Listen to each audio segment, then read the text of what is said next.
Bonjour à tous et bienvenue sur la chaîne Apprends l'anglais en 10 minutes. Sur cette chaîne, vous allez apprendre à prononcer les mots anglais en moins de 10 minutes. Et aujourd'hui, nous avons une petite histoire en anglais et aussi en français traduite.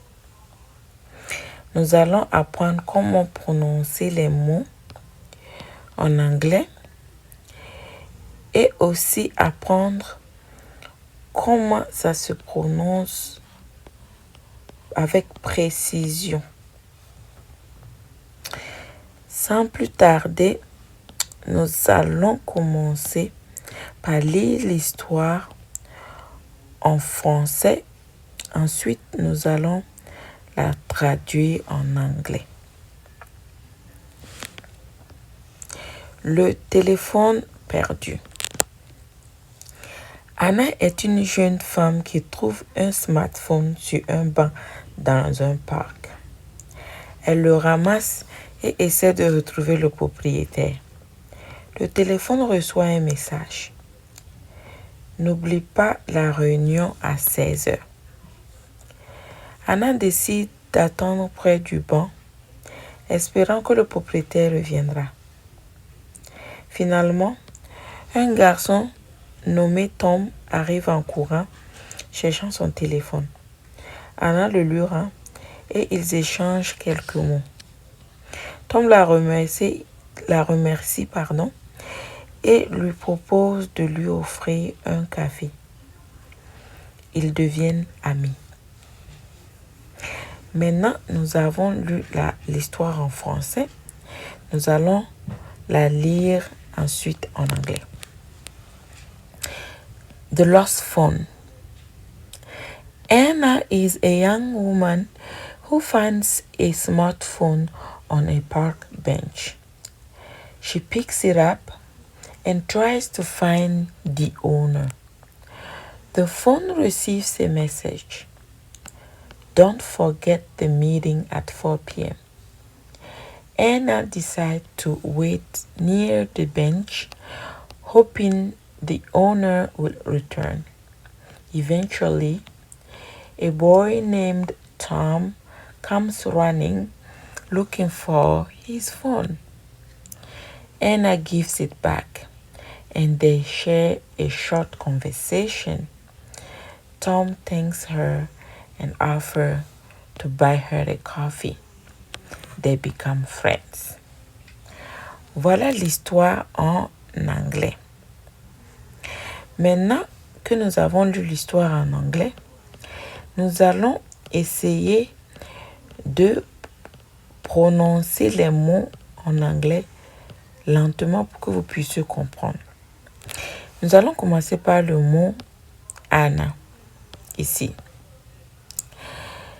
Comme vous l'aurez constaté, Anna en français, en anglais, se lit Anna. Et pourtant, en français, ça se dit Anna. Ici, en français, ça se dit Anna. Généralement, en anglais, le « un » que vous avez ici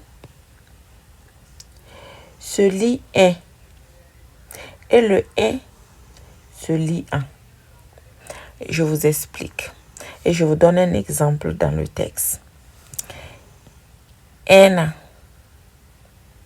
c'est un « an », ça commence par « an », qui est un en français, mais ça se lit « est » en anglais.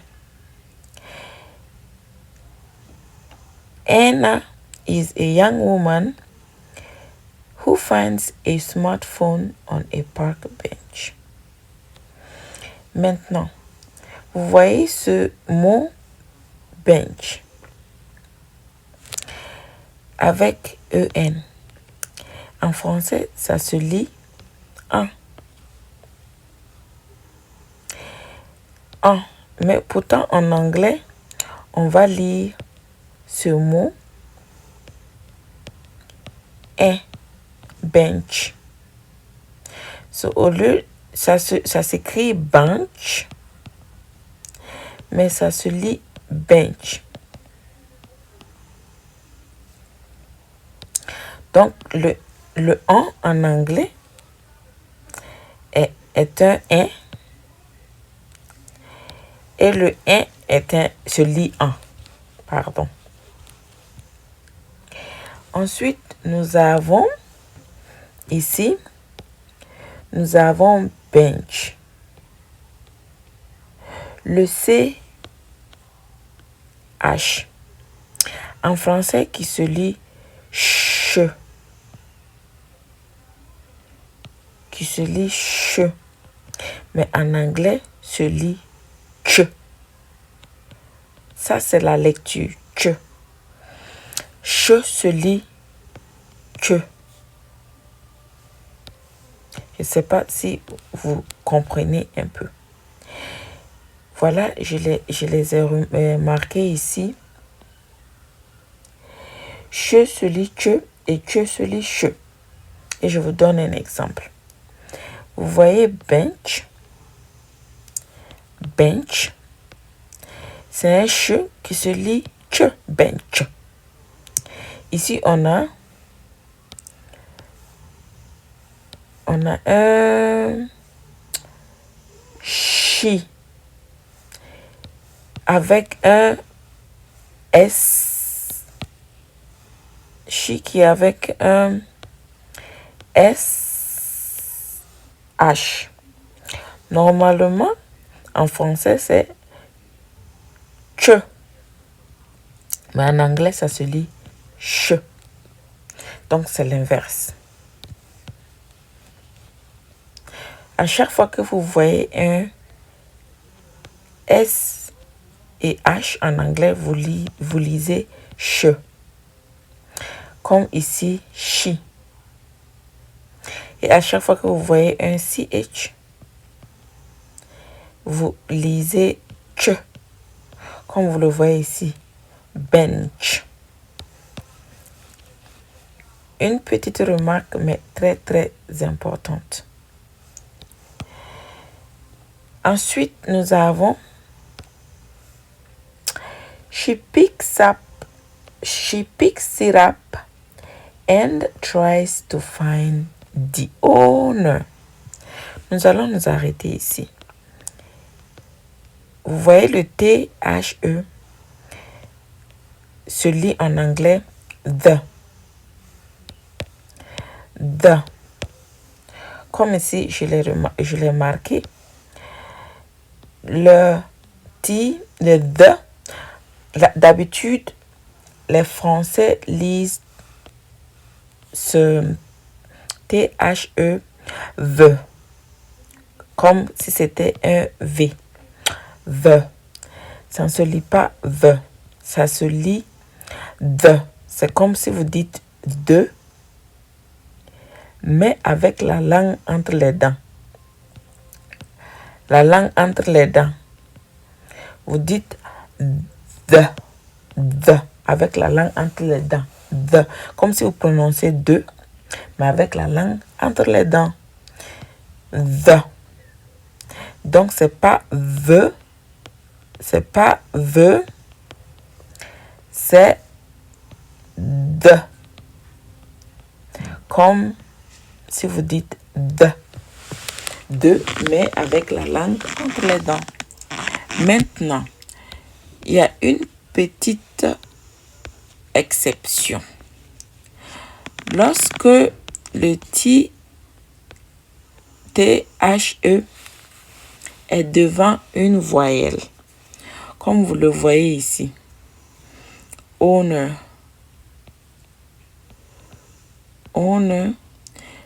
vous voyez, c'est devant une voyelle, le O.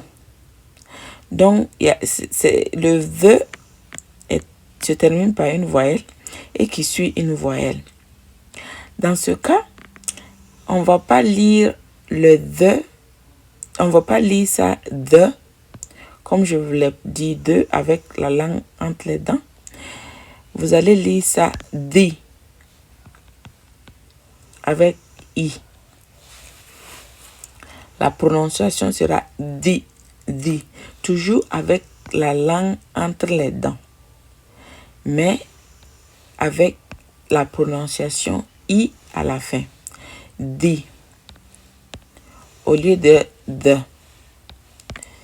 J'efface un peu ici et je vous réexplique. Voilà, nous avons the, the, the. Lorsque vous dites par exemple the phone, c'est the.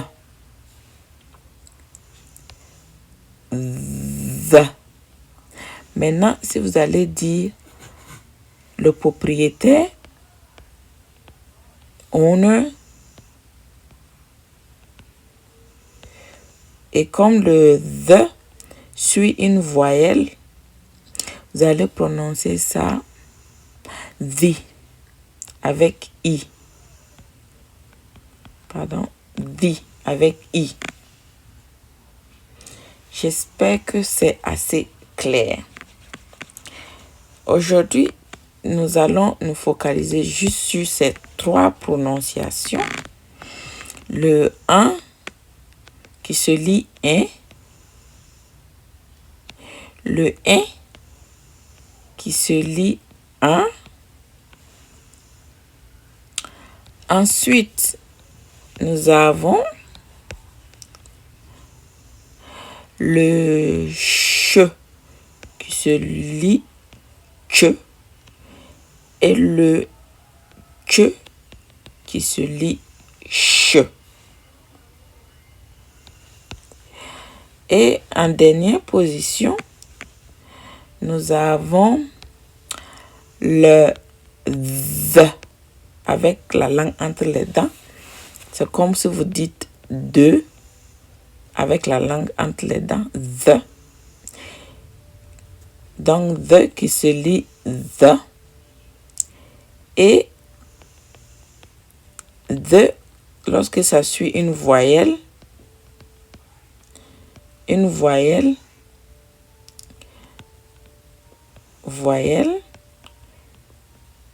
ça se lit di. Le the devient di, di.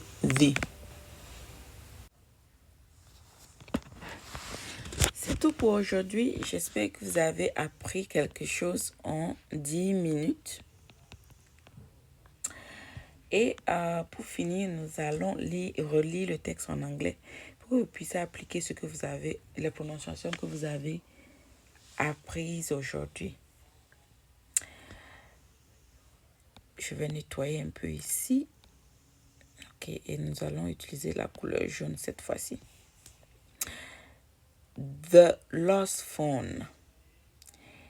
Anna is a young woman who finds a smartphone on a park bench.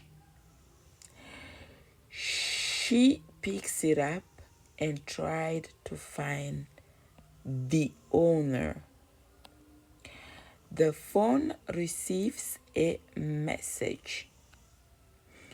Don't forget the meeting at 4 p.m. Anna decides to wait near the bench, hoping the owner would return. Eventually, a boy named Tom comes running, looking for his phone. Anna gives it back, and they share a short conversation. Tom thanks her and offers to buy her a coffee. They become friends. Et voilà pour aujourd'hui. Merci pour votre temps et on se dit rendez-vous à la prochaine.